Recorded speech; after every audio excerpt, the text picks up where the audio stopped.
Assalamualaikum warahmatullahi wabarakatuh. Perkenalkan, nama saya Eka Nini Putri, NIM 2262201074 di kelas 32 akuntansi, mata kuliah akuntansi sektor publik dengan dosen pengampu Pak Zaharman, SE, MSI, AKCA. Baiklah, di sini saya akan menjelaskan isu-isu kontemporer dalam akuntansi sektor publik. Isu-isu kontemporer dalam akuntansi sektor publik meliputi yang pertama, reformasi akuntansi sektor publik, yang kedua, tantangan keuangan sektor publik, yang ketiga, isu-isu global dalam akuntansi sektor publik. Reformasi akuntansi sektor publik terbagi menjadi dua macam. Yang pertama, reformasi akuntansi sektor publik internasional. Yang kedua, reformasi akuntansi sektor publik di Indonesia. Reformasi akuntansi sektor publik internasional terjadi di banyak negara. Buruknya kinerja pemerintahan di banyak negara pada masa lalu seperti semakin meningkatkan hutang negara, pemborosan, ketidakefisienan, buruknya pelayanan publik mendorong reformasi sektor publik.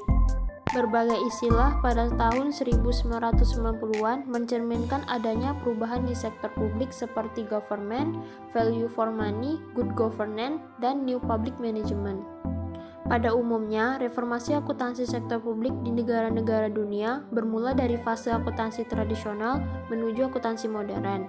Pada awalnya, pembukaan akuntansi itu secara tradisional menganut basis akuntansi kas dengan pencatatan single entry. Reformasi menuju akuntansi modern merubah cash basic menjadi accrual basic. Akuntansi pada hakikatnya adalah proses pencatatan secara sistematis atas transaksi keuangan yang bermuara pada pelaporan untuk dapat dimanfaatkan oleh para pemakai untuk berbagai kebutuhan. Partisipasi, transparansi, dan akuntabilitas akan semakin membaik apabila didukung suatu sistem akuntansi yang menghasilkan informasi yang cepat dan tidak menyesatkan. Yang kedua, reformasi akuntansi sektor publik di Indonesia. Krisis ekonomi Indonesia tahun 1997 diikuti oleh era reformasi tahun 1998. Pelaksanaan otonomi daerah tahun 1999 sering disebut-sebut trigger dari reformasi keuangan dan akuntansi pemerintahan. Mahmudi dalam Bastian 2006 menyebutkan bahwa perjalanan manajemen keuangan negara atau daerah di Indonesia dapat dibagi dalam 3 fase, yaitu yang pertama, era sebelum otonomi daerah, yang kedua, era transisi otonomi atau reformasi tahap 1, dan yang ketiga, era pasca transisi atau reformasi tahap 2. Selanjutnya, adanya tujuan pelaporan keuangan pemerintahan.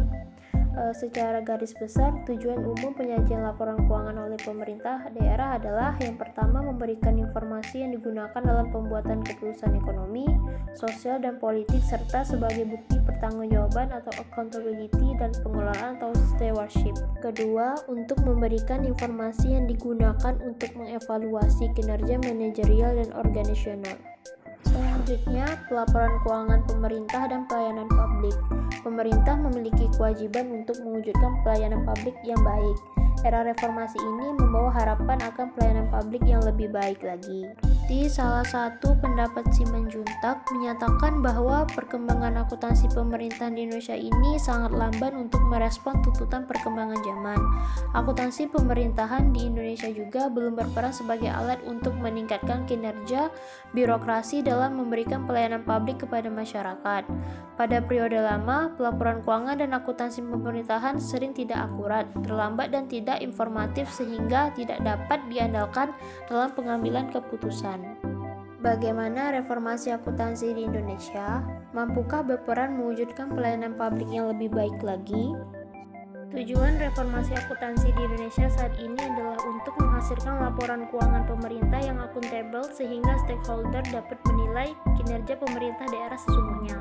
PP 24 tahun 2005 menegaskan bahwa set laporan keuangan pemerintah daerah terdiri dari laporan realisasi anggaran, neraca, laporan arus kas, dan catatan atas laporan keuangan.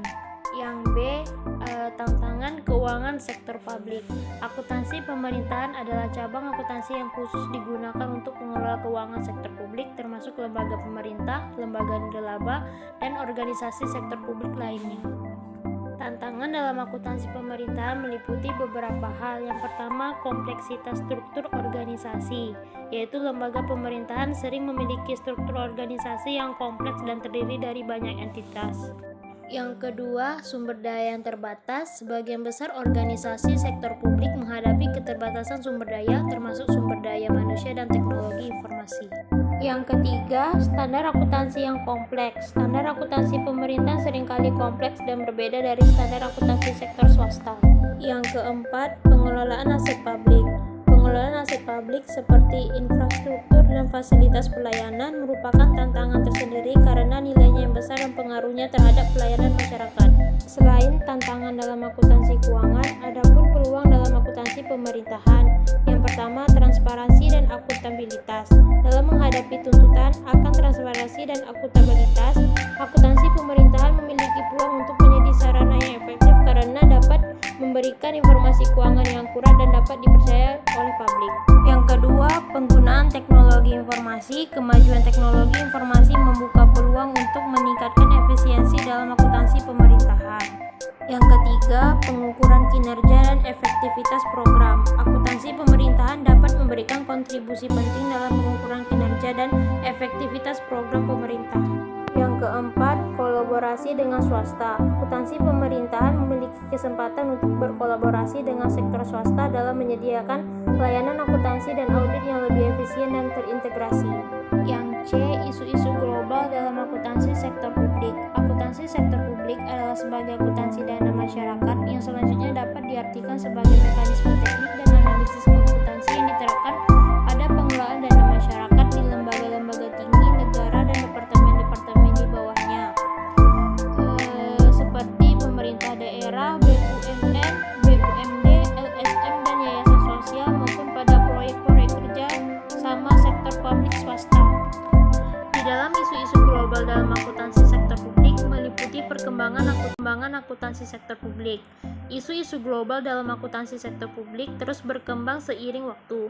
Beberapa isu penting yang dapat menjadi fokus perhatian dalam konteks akuntansi sektor publik global meliputi: yang pertama, konvergensi standar akuntansi, yaitu upaya untuk konvergensi standar akuntansi sektor publik antara berbagai negara dan wilayah seperti yang dilakukan oleh International Public Sector Accounting Standard Board atau IPSASB. Yang kedua, pelaporan kinerja dan transparansi. Semakin banyak tuntutan untuk meningkatkan transparansi dan akuntabilitas dalam pelaporan kinerja sektor publik.